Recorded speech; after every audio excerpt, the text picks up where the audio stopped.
Good morning viewers. आज हम prove करेंगे √2 is not rational number. Method क्या होगा? मेथड होगा कॉन्ट्रडिक्शन मेथड। ये मेथड में हम जब प्रूव करते हैं जो जो चीज हमें दिया जाता है हम इसको कॉन्ट्राडिक्ट करते हैं, यानी कि नॉट रेशनल नंबर को हम लिखेंगे रेशनल नंबर और वहीं से हमारा प्रूफ शुरू होगा। देखेंगे कैसे होता है। मैं कोशिश करता हूं कि हर चीज को आपके पास एकदम इजी वे में प्रस्तुत कर सकूं। आप तो देखो शुरू करते हैं। तो पहले कॉन्ट्राडिक्शन करना पड़ेगा, तो लिखना पड़ेगा if possible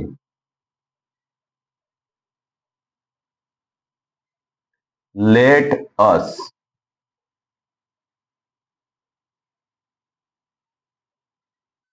assume that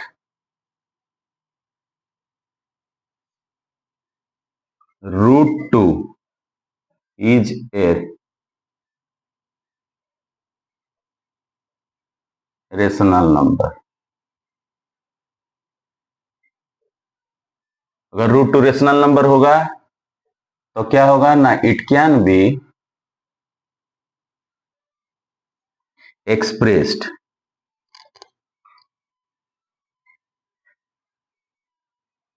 in the form p by q where q does not equal to 0 and p and q are co-prime numbers।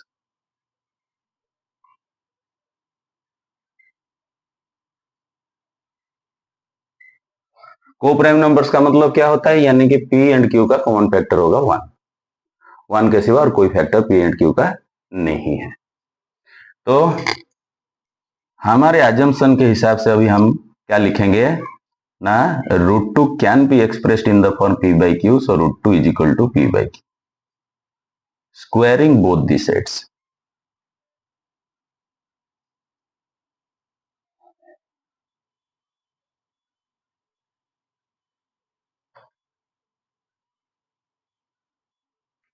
क्या हमें मिलेगा ना, √2 का square is equal to p by q का स्क्वायर इक्वल टू √2 का square. √2 का square क्या होता है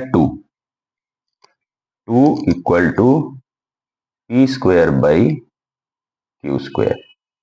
अब क्या होगा,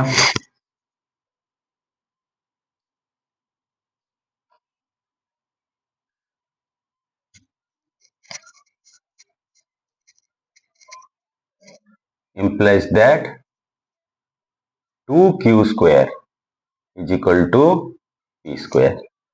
इसका मतलब क्या हो गया ना, 2 जो है p स्क्वायर का फैक्टर है, तो 2 is a factor of p square implies that 2 is a factor of p। so 2 p का भी फैक्टर है और 2 p स्क्वायर का भी फैक्टर है, आगे ना, क्योंकि इवन का स्क्वायर भी इवन होता है। जैसे 4 का स्क्वायर 16 इवन, 2 का स्क्वायर 4 इवन, 6 का square 36 even, 6 is even 36 is even. वही हिसाब से if 2 is a factor of p square, so 2 is a factor of p। Again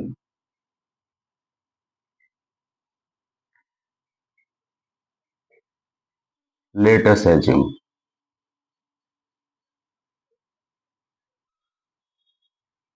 p is equal to 2m, squaring both the sides, p square is equal to 4m square। p square को अभी हम क्या करेंगे, p square को replace करेंगे 2q square से, so 2q square is equal to 4m square. 2 4 के साथ कट होगा, 2 आएगा, so q square is equal to 2m square. अब देखो ये इसके साथ समान आ गया, यानी कि p स्क्वायर का फैक्टर 2 था, अब q स्क्वायर का फैक्टर भी 2 आ गया। तो that is implies that 2 is a factor of Q square implies that 2 is a factor of q। अगर 2q का भी फैक्टर है 2p का भी फैक्टर है तो इसका मतलब क्या हो गया ना, 2 is a common factor of p and q। 2 is a, that is implies that 2 is a common factor of p and q। Okay ना, therefore our supposition या assumption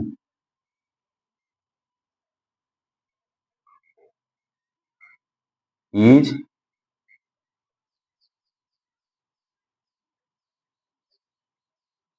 wrong। क्या रॉन्ग हुआ ना, हमने इसको कोप्राइम लिया था यानी कि वन फैक्टर हम लिए थे, 2 is a common factor of p and q निकल गया। So our supposition is wrong, hence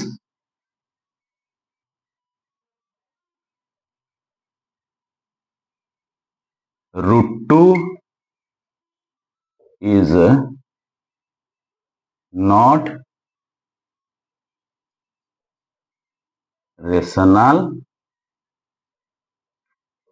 it is an, या डायरेक्ट हम लिख सकते हैं इसे, hence √2 is an irrational number, hence √2 is an rational number। ये प्रूव हो गया, √2 is an irrational number, not rational। इस प्रकार से हम 3 का, 5 का, √5, √7 का कर सकते हैं। कैसे कर सकते हैं? √3, √5, √7, √11, ऐसे कोई प्राइम नंबर का हम कर सकते हैं।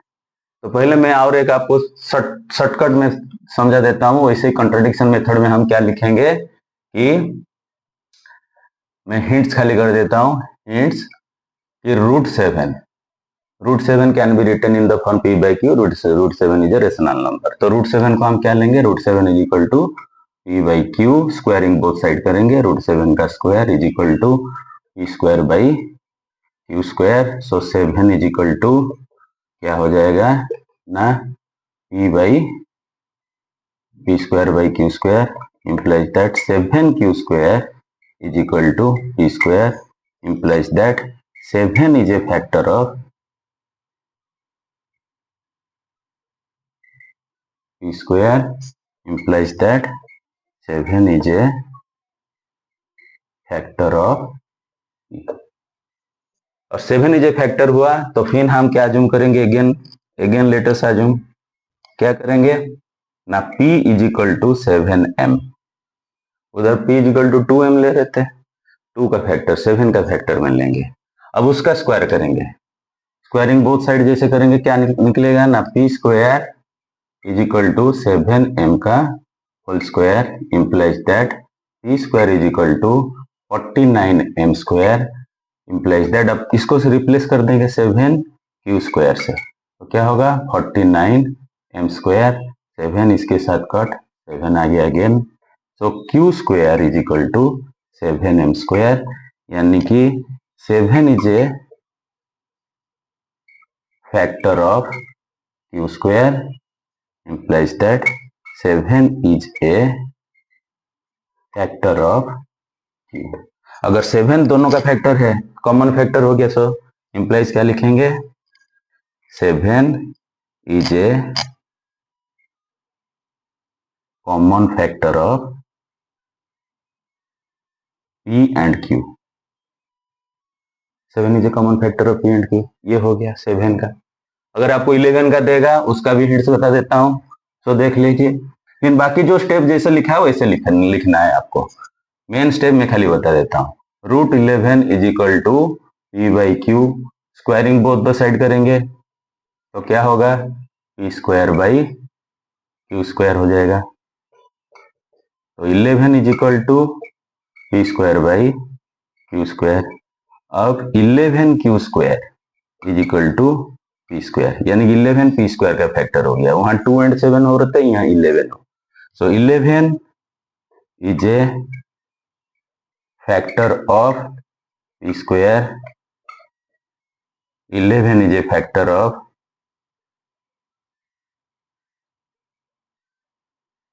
पी। अब अगेन फिर पी को एज्यूम करेंगे, p is equal to 11m। वहां 2m 7m ले रहे थे, 11m है। तो क्या होगा,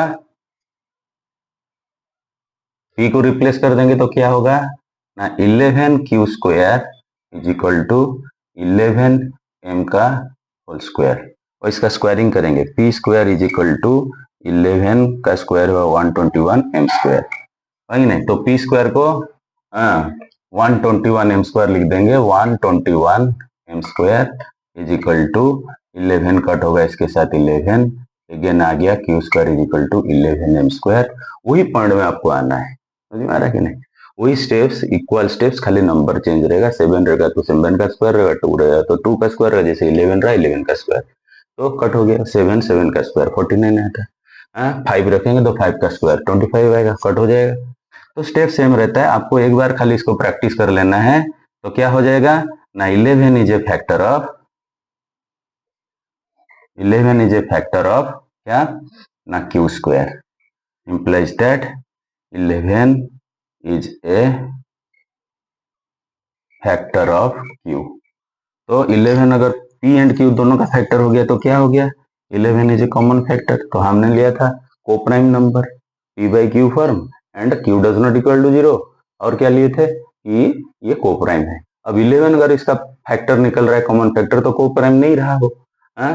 सो क्या लिखेंगे, सो 11 is A common factor of P and Q. So root 21 is an irrational number proved। ये प्रूव हो गया। इस प्रकार से आप कोई भी इरेशनल नंबर को प्रूव कर सकते हैं, जैसे कि मैंने बताया √2, √3, √5, √7, √11, √13, √17, √19 एटसेट्रा एटसेट्रा। अब समझ में आया आपको। Thank you very much.